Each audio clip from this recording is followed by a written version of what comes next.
News చూస్తున్నారండి. Big development America Iran యుద్ధంలో. Big twist and big step and big development. Iran conditions కి America ఒప్పుకుంది. పాకిస్తాన్లో చర్చలకు ముందు 2 కండిషన్స్ పెట్టింది ఇరాన్. అందులో మొదటిది లెబనాన్లో సీజ్ ఫైర్, రెండోది ఇరాన్ ఆస్తుల రిలీజ్కి సంబంధించి. ఈ రెండింటిని కండిషన్స్కి పెట్టింది ఇరాన్. అయితే ఈ కండిషన్స్కి అమెరికా ఒప్పుకుంది.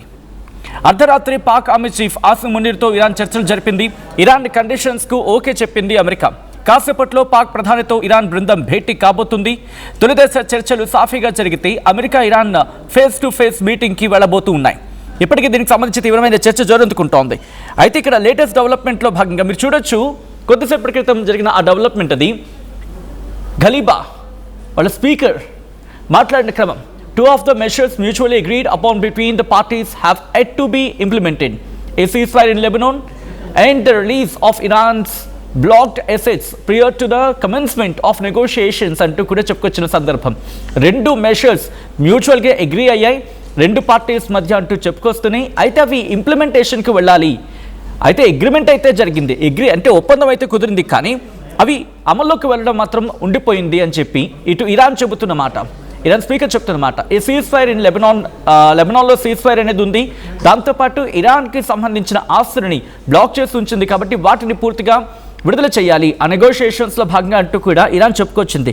అయితే these 2 matters must be fulfil before negotiations begin. అయితే ఈ రెండింటినీ నెగోషియేషన్స్ అంటే శాంతి చర్చలు ప్రారంభమయ్యి ఈ శాంతి చర్చలకు నెగోషియేషన్స్కి వెళ్ళే కన్నా ముందు ఈ రెండింటినీ నెరవేర్చాలి అనేది ఇక్కడ ఇరాన్ పెట్టిన కండిషన్స్. ఈ క్రమంలోనే అమెరికా ఒప్పుకుంది.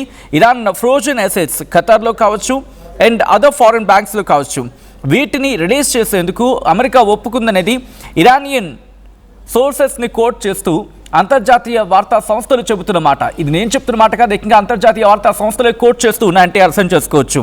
దాంతోపాటు ఇరాన్ డెలిగేషన్ పాకిస్తాన్ ప్రధాని షెహబాజ్ షరీఫ్ని కలిసే అవకాశం ఉంది, కలవబోతోంది. ఇన్ఫ్యాక్ట్ కలిసిందే అంటూ కూడా కాస్త చర్చ అయితే మాత్రం జోరందుకుంది. ఈ క్రమంలోనే కొన్ని కీలకమైన డెవలప్మెంట్స్ ఉన్నాయని చెప్పుకోవచ్చు. ఇరాన్ డెలిగేషన్ పాకిస్తాన్ ప్రధాని షెహబాజ్ షరీఫ్ని కలవడం జరిగింది. ఇంట్రెస్టింగ్ లేటెస్ట్ డెవలప్మెంట్, పాకిస్తాన్ ప్రధాని షెహబాజ్ షరీఫ్ని కలవడం జరిగింది అంటూ కూడా ఈ అంశానికి సంబంధించి మాట్లాడుకుంటున్న క్రమం ఇప్పుడేం జరిగే అవకాశం ఉంది. ఇరాన్ సంబంధించి ఇరాన్ ఫస్ట్ వైస్ ప్రెసిడెంట్ ఏమన్నారంటే, ఆ డీల్ విత్ యునైటెడ్ స్టేట్స్ అనేది అంటే అమెరికాతో ఒప్పందం అనేది ఒకవేళ పాసిబుల్ అవుతుంది, నెగోషియేషన్స్ ఒప్పుకున్న క్రమంలోనే దట్టు ఏంటి అమెరికా ఫస్ట్ ఏముంటుంది. ఇన్ఫ్యాక్ట్ ఇక్కడ మాత్రం కాస్త కాంట్రడిక్షన్ కనిపిస్తుంది. ఇరాన్ మాత్రం కాంట్రడిక్షన్ కనిపిస్తుంది. బట్ మొహమ్మద్ రెజా ఆరిఫ్ ఆయన ఒక పోస్ట్లో ఏమన్నారంటే కనుక, if we negotiate an agreement beneficial to both sides and the world is probable. అంటే 2 వైపులా అంగీకారం కుదిరేలా అగ్రిమెంట్ జరగాలి, నెగోషియేషన్స్ జరగాలి. If you negotiate an agreement beneficial to both sides and the world is probable. అంటే ఎప్పుడైతే ఒప్పందం 2 వైపులా కరెక్ట్గా ఉంటుందో, 2 వైపులకు సరిపడినా ఉంటుందో అప్పుడే ముందుకు వెళ్తామంటూ కూడా. అయితే ఇక్కడ ఇంకొక మాట కూడా ఉంది. However, if you face representatives of Israel first, there will be no deal. We will inevitably continue our defense even more vigorously అంటూ కూడా ఏముంటుంది ఇక్కడ ఇజ్రాయెల్ ఫస్ట్. ఇక్కడ ఏముంటుంది however if we face a representative of Israel first అంటే Israel first ఇక్కడ 2 రకాలుగా అర్థం చేసుకోవచ్చు. ఇజ్రాయెల్కి సంబంధించిన ప్రతినిధులు అవ్వచ్చు, లేకపోతే ఇజ్రాయెల్ ఫస్ట్ అనే మాట అవ్వచ్చు. ఇటువంటి అంశాలు తెర మీదకు వచ్చినా, లేకపోతే ఇజ్రాయెల్ ఫస్ట్ అనే రిప్రజెంటేటివ్స్ అనుకున్నా, లేకపోతే ఇజ్రాయెల్ ఫస్ట్ రిప్రజెంటేటివ్స్ అనుకున్నా, ఈ అన్ని కోణాల్లో కూడా అప్పుడు డీల్ ఉండదు. మేము మా డిఫెన్స్ని ఇంకా విగడస్గా ముందుకు తీసుకువెళ్తామంటూ కూడా ఇరాన్ చెప్పుకొచ్చిన మాట అంటే అర్థం చేసుకోవచ్చు. At the same time Iran foreign minister Abbas Araghchi కూడా జర్మన్ కౌంటర్ పార్ట్ చెప్పడం జరిగింది తెహ్రాన్లో. ఏమంటుంది ఇక్కడ Iran foreign minister Abbas Araghchi German counterpart అంటే అక్కడ ఫారెన్ మినిస్టర్ జాన్ వడేపాల్కి ఒక కాల్ కాన్వర్సేషన్లో ఏం చెప్పుకొచ్చారంటే, ఇరాన్ నెగోషియేషన్స్కి ఎంటర్ అవుతుంది అమెరికాతో, కంప్లీట్ డిస్ట్రస్ట్తో, పూర్తిగా అపనమ్మకంతోనే ఎంటర్ అవుతోంది అనేది ఇక్కడ చెప్పుకొచ్చిన మాట. అంటే ఇక్కడ అర్థమవుతుంది ఇరాన్కి నమ్మకం లేదు, బట్ ఎక్కడో చోట ఏదో ఒక అడుగు ముందు పడాలి కాబట్టి వెళ్ళే ప్రయత్నం అంత మాత్రమే. అండ్ అరాక్చి అన్న స్టేట్మెంట్ని కోట్ చేసే ప్రయత్నం చేస్తున్నాను. మేము గట్టిగా పోటీ చేస్తాం, విత్ ఫుల్ అథారిటీతో మేము రంగంలోకి దిగుతాం. మా ఇంట్రెస్ట్ని సెక్యూర్ చేసుకోవడానికి, మా ఇరాన్ ప్రజల రైట్స్ని దక్కించుకోవడానికి, వాటిని కాపాడుకోవడానికి, వాటిని సంరక్షించుకోవడానికి అండ్ వాటి పట్ల ధైర్యం చూపడానికి మేము ఎంత దూరమైనా వెళ్తాం అంటూ చెప్పుకొచ్చారు. ఇంకా ఏమంటున్నారు ఆయన? Citing repeated breaches of promise and betrayal of diplomacy by the US అంటూ కూడా చెప్పుకొచ్చారు. అంటే ఈ ద్వైపాక్షిక అంశం గురించి మాట్లాడుకున్న సందర్భంలో నమ్మక ద్రోహాలు జరిగాయని అంశాన్ని ఇక్కడ ప్రస్తావిస్తున్నారు Iran foreign minister Abbas Araghchi.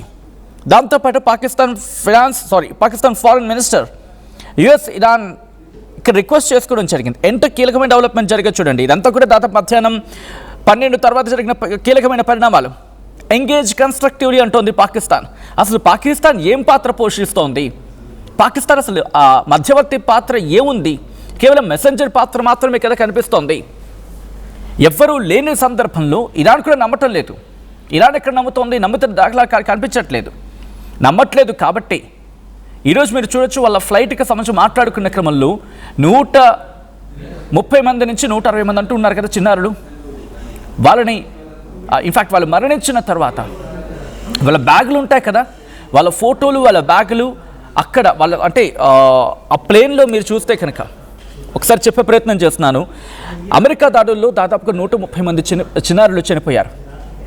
ఆ చిన్నారుల ఫోటోని, ఈ ఫ్లైట్ ఉంటుంది కదా వీళ్ళు వెళ్ళేది డిస్కషన్స్కి, దాంట్లో ఆ చైర్స్లో, ఆ సీట్స్లో వాళ్ళ ఫోటో, వాళ్ళు ధరించిన బ్యాగ్, మొత్తం రక్తసిక్తమైపోయి ఉన్న ఆ బ్యాగ్, దాంతోపాటు ఒక ఫ్లవర్ని వాళ్ళకి నివాళులర్పిస్తూ ఒక రోజా పూను ఒక ఫ్లవర్ను అక్కడ పెట్టి ఆ ఫ్లైట్ని పంపించారు.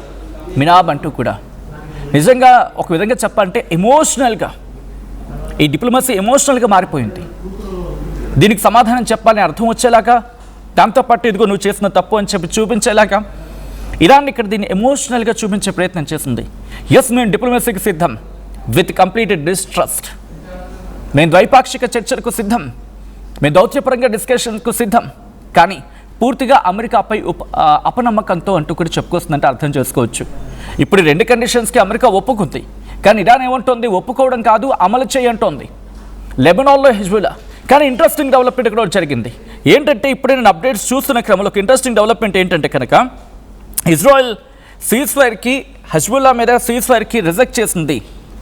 లెబనాన్ టాక్స్కి సంబంధించి మాట్లాడుకుంటోంది. ఇజ్రాయెల్ ఏమంటోంది? It will not discuss a ceasefire with Hezbollah అంటోంది.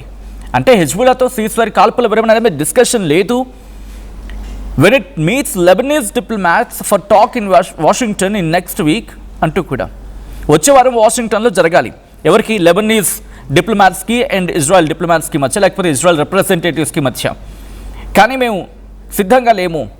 ఇజ్రాయెల్ అయితే రిజెక్ట్ చేయడం జరుగుతుంది కాల్పుల విరమణకు సంబంధించి.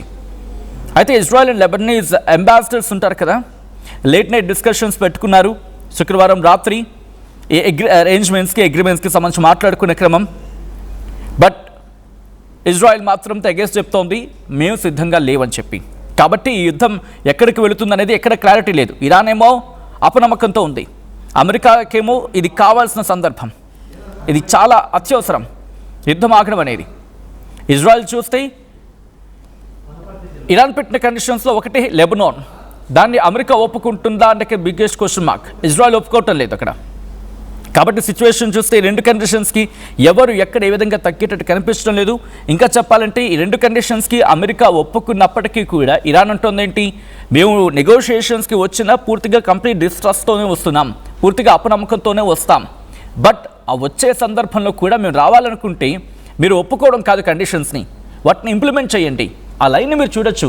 I think the third line మీరు చూడండి, second line, third line, if possible ఒక్కసారి ఆపే ప్రయత్నించండి. అది మీరు చూస్తే 2 of the measures mutually agreed upon between the parties have at to be implemented. ఇంకా ఇంప్లిమెంట్ జరగాల్సి ఉంది అంటూ కూడా చెప్పుకొచ్చిన క్రమం. అంటే ఇక్కడ ఒప్పుకోవడం కాదు, వాటిని ఇంప్లిమెంట్ చేయండి. మీరు వాటిని ఇంప్లిమెంట్ అంటే దాన్ని ఆచరణలో పెట్టండి అని అర్థం వచ్చేలాగా. Implemented a ceasefire in Lebanon and the release of Iran's blocked assets prior to the commencement of negotiations. అయితే లేటెస్ట్ డెవలప్మెంట్లో ఇంకొక మాట వినిపిస్తోంది, అమెరికా అయితే ఒప్పుకోవడం జరిగిందని చెప్పి. ఖతార్లో ఉన్న వాళ్ళ ఫ్రోజన్ అసెట్స్ని, అలాగే విదేశీ బ్యాంకుల్లో ఉన్న వాళ్ళ ఫ్రోజన్ అసెట్స్ని రిలీజ్ చేసేందుకు అమెరికా ఒప్పుకుందంటూ ఇరానియన్ సోర్స్ చెప్పిందని అంతర్జాతీయ మీడియా సంస్థలు చెప్తున్నమాట. అండ్ ఇక్కడ ఇరాన్ డెలిగేషన్ పార్లమెంట్ స్పీకర్ బగేర్ గలిబాఫ్, దాంతోపాటు ఏకంగా 71 మంది టాప్ డిప్లొమాట్స్ అబ్బాస్ అరాక్చి పాకిస్తాన్ క్యాపిటల్లోకి దిగారంటూ ఒక మాట వినిపిస్తోంది. బట్ యుఎస్ మిడిల్ ఈస్ట్కి సంబంధించిన బాయ్ స్టీవ్ విట్కాఫ్, అలాగే ట్రంప్ అల్లుడు జారెడ్ కుష్నర్ వాళ్ళు కూడా నేను ఎప్పటికీ చేరుకున్నారు. America vice president JD Vance కూడా అక్కడికి చేరుకోవడం జరిగింది. అండ్ దాదాపుగా మిలిటరీ యాక్టివిటీ కూడా చాలా సెక్యూర్డ్గా అక్కడ ఏర్పాటు చేసుకోవడం జరిగిందంటూ కూడా మాట్లాడుకున్న క్రమం. అయితే ఇజ్రాయెల్ స్ట్రైక్స్ లెబనాన్లో ఇప్పుడు కీ ఫ్లాష్ పాయింట్గా మారిపోయింది. ఇక్కడ దాదాపుగా 300 మందికి పైగా మరణించడం జరిగింది ఈ యుద్ధంలో. లెబనాన్ విషయం గురించి మాట్లాడుకుంటే కన్ఫైన్ టు దాట్. ఇప్పుడిదే ట్రూస్ ఒక విధంగా చెప్పాలంటే ఆ క్వశ్చన్ని రైజ్ చేయడం జరుగుతోంది, whether the truce applies to Hezbollah అని చెప్పి. At the same time Trump మీడియాతో మాట్లాడుతూ Netanyahu is going to scale back strikes అంటూ కూడా, అంటే బహుశా వెనక్కి వచ్చే అవకాశం ఉందనుకోవాలి. But is it so? As of now the biggest question mark here. కాబట్టి ఏం జరగచ్చు అనేది ఆసక్తికరంగా మారుతోంది. ఏ క్షణాన ఏ డెవలప్మెంట్ అని చోటు చేసుకునే అవకాశం ఉంది అనుకోవడంలో అతిశక్తి లేదు. మీరేమనుకుంటున్నారు? ఇటు అమెరికా పెట్టిన కండిషన్స్ కేవలం నామమాత్రంగా ఉండే అవకాశం ఉందా, లేకపోతే ఇంప్లిమెంటేషన్కి వెళ్ళే అవకాశం కనిపిస్తోందా? అంటే ఆచరణలోకి వెళ్ళే అవకాశం ఉందా, లేకపోతే ఎర వేసి గాలంలోకి దించే అవకాశమా? ఆ తర్వాత చేపల చిక్కుకోబోతోందా ఇరాన్? ఏం జరగబోతోంది? మీరేమనుకుంటున్నారు? కామెంట్ చేసే ప్రయత్నం చేయండి.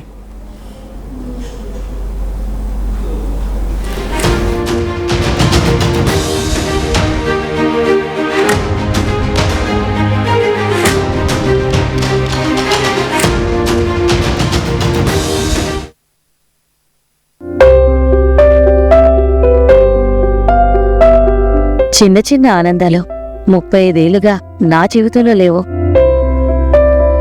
35 ఏళ్లుగా నేను డైపర్లలో బ్రతికాను.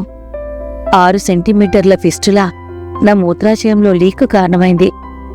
ఎవరూ నాకు సహాయం చేయలేకపోయారు. ఏఐఎన్యూలో వైద్యులను కలిసే వరకు. అక్కడ వారు రోబోటిక్ శస్త్రచికిత్సతో నాకు పరిష్కారం ఇచ్చారు. వారు నా ఆత్మవిశ్వాసాన్ని కూడా తిరిగిచ్చారు. Precision care makes it possible. The Center for Robotic Surgery at AINU